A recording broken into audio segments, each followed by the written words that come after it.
Hammalarga assalomu alaykum. Xo'p, bugun birinchi darsimizni boshlaymiz. Terminallardan SBprox haqida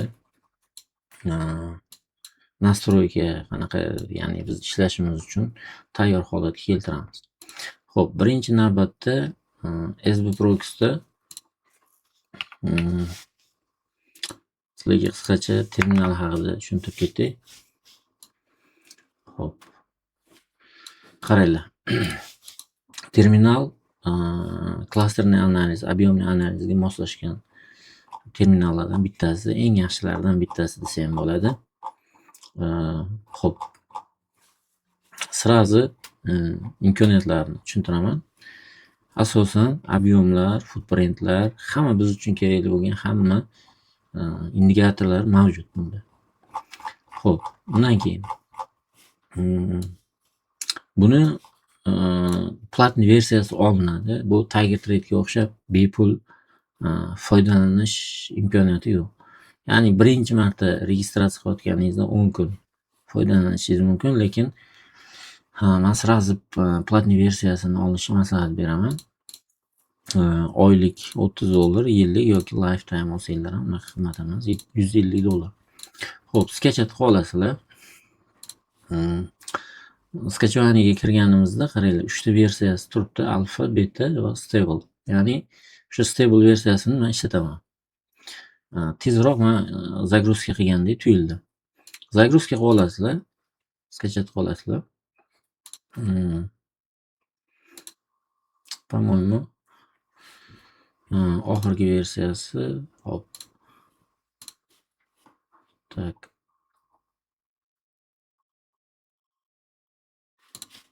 Уже mana загрузка qilyapti. Обычный o'sha har bitta programma uстановка qilgandek uстановить qilinadi. Bunaqa sложный joyi yo'q. Xo'p. Mana bunaqa bizga uстановка qilganimizdan keyin mana bunaqa значок beradi. Endi programmani ochamiz.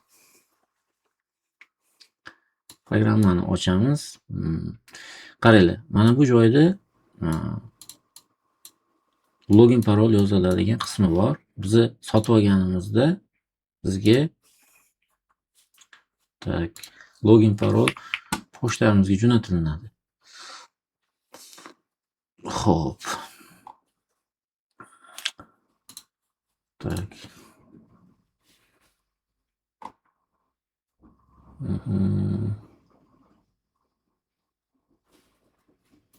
Demak, mana bu qismida login parol bizga, ya'ni покупка qilganingizda mana shunaqa login parol keladi. Login и parol.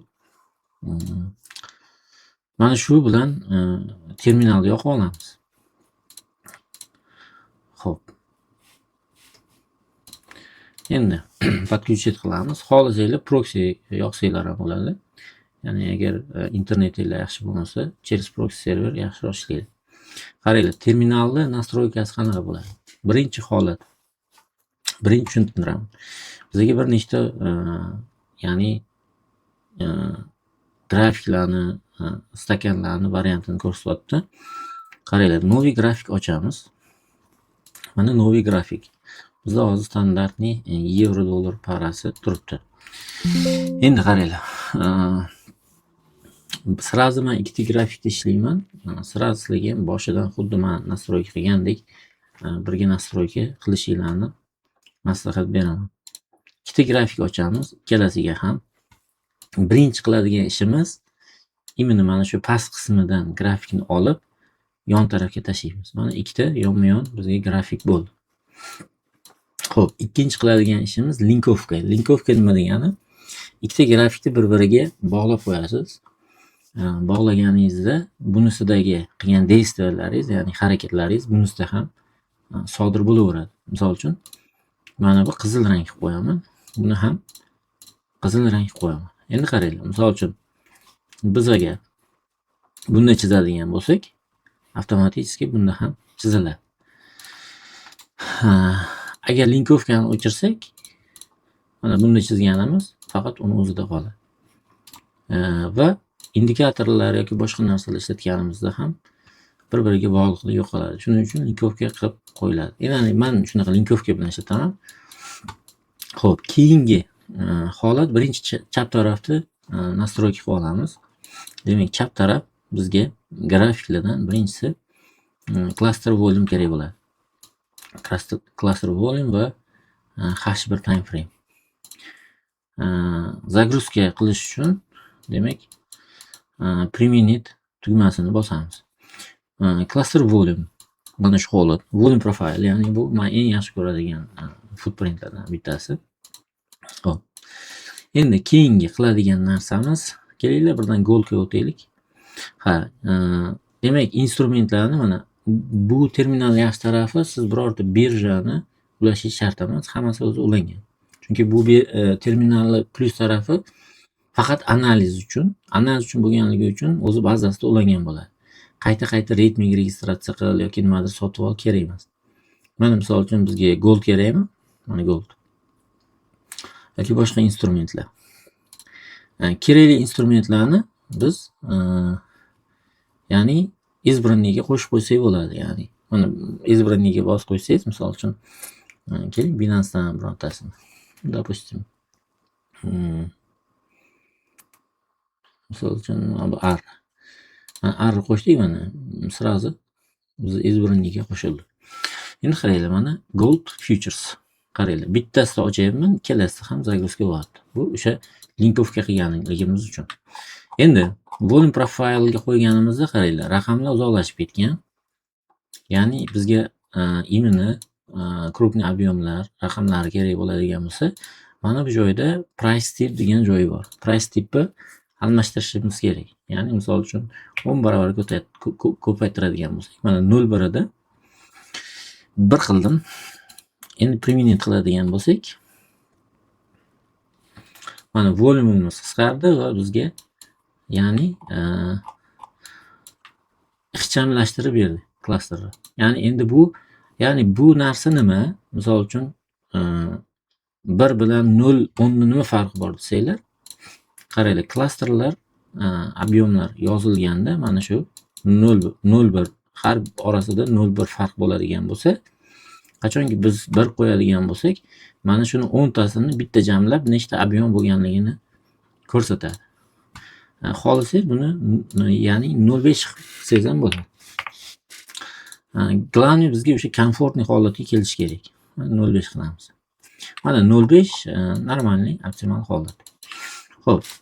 Undan keyin indikator, ya'ni grafikka o'ng tugmani bosib indikatorga qo'shiladigan bo'lsak, bu joydan kerakli nima bizga? Birinchisi moving average kerak bo'ladi. Ya'ni buni periodini 1 qilamiz, rangini o'zingizlar xohlagan rangga qilamiz. Ya'ni bizda grafikda line chart ham birga volume bilan ko'rinib turishligi uchun. Bismillah.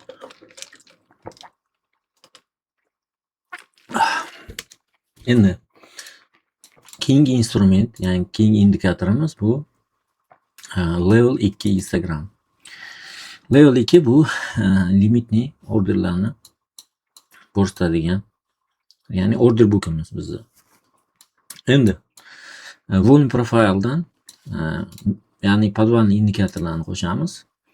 Bu total delta va kumulyativ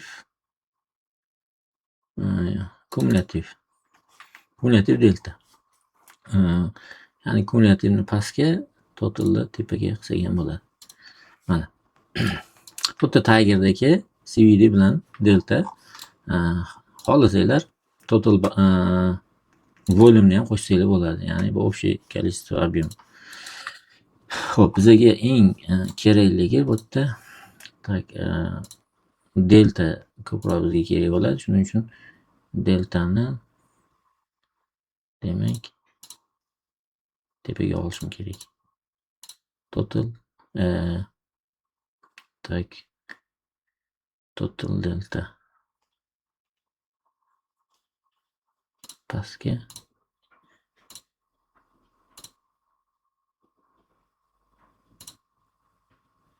total delta.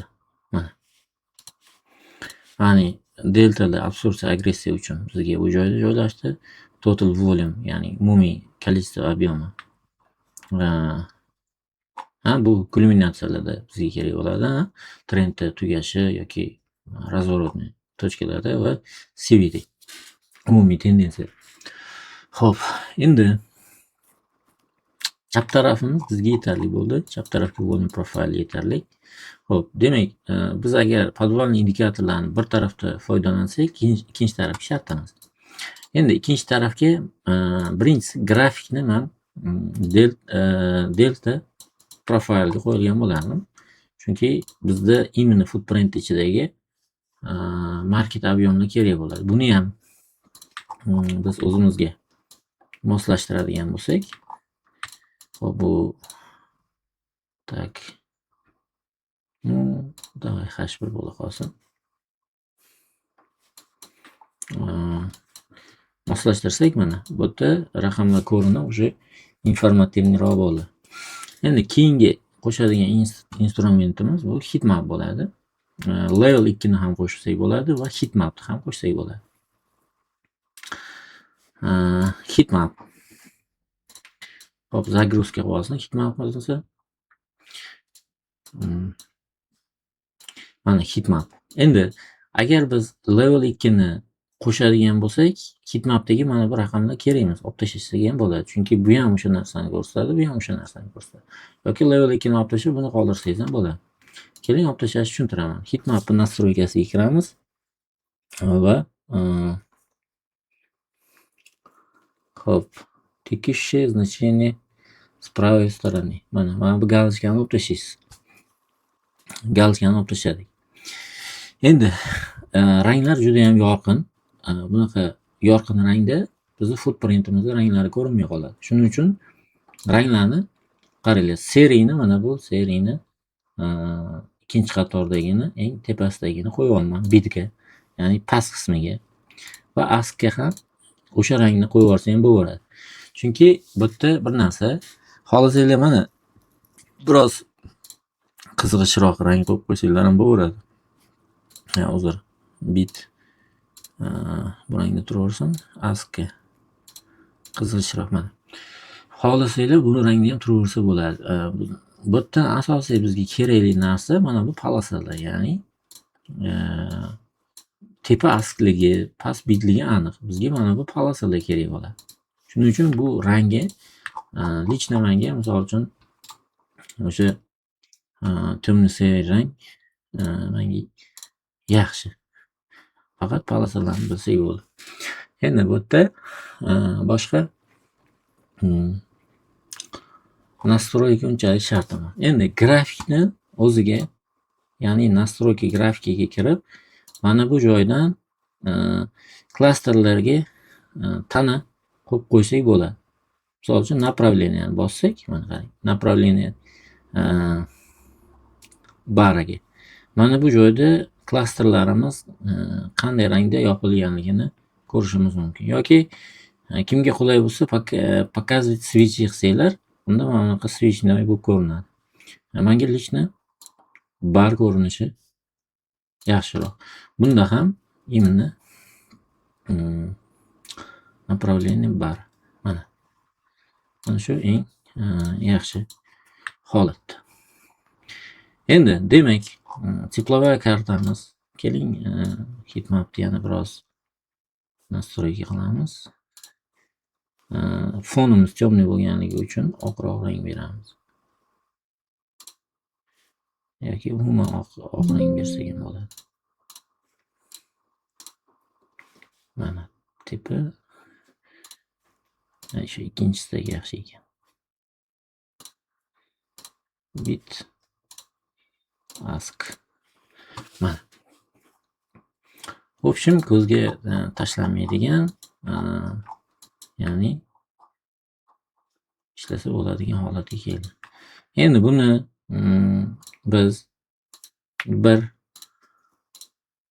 qilsak agar bizga footprintlarimiz mana endi idealniroq variant hosil bo'ldi.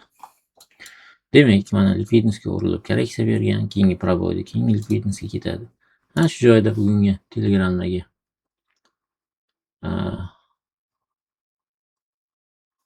analizni ham sizlarga reklama qilib ketay, to'g'rimi? Mana bu bugungi analizimiz. Mana bu volumning proboyidan narx 4070 atrofiga tushishligini analiz qilgan edik.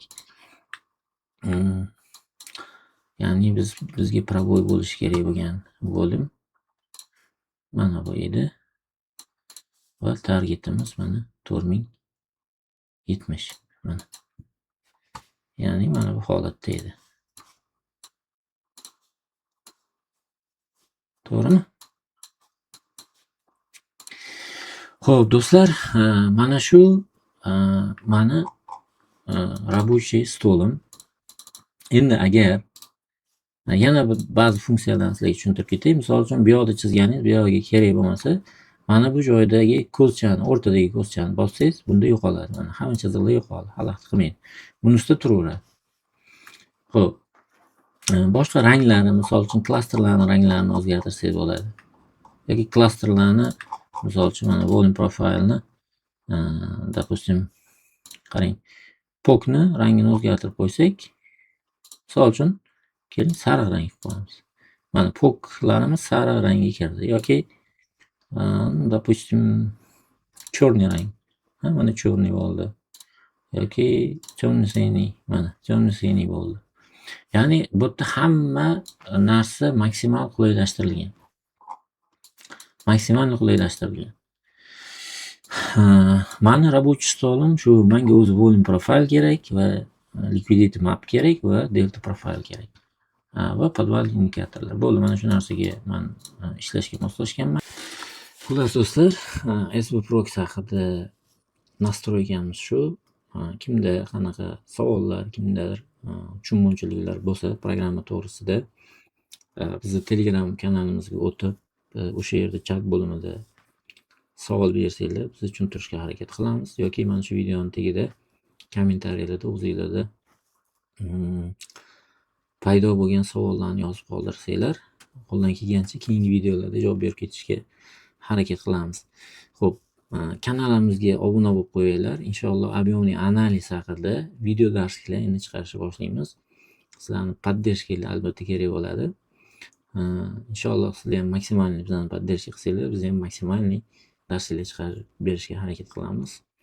Keyingi videolarda ko'rishguncha.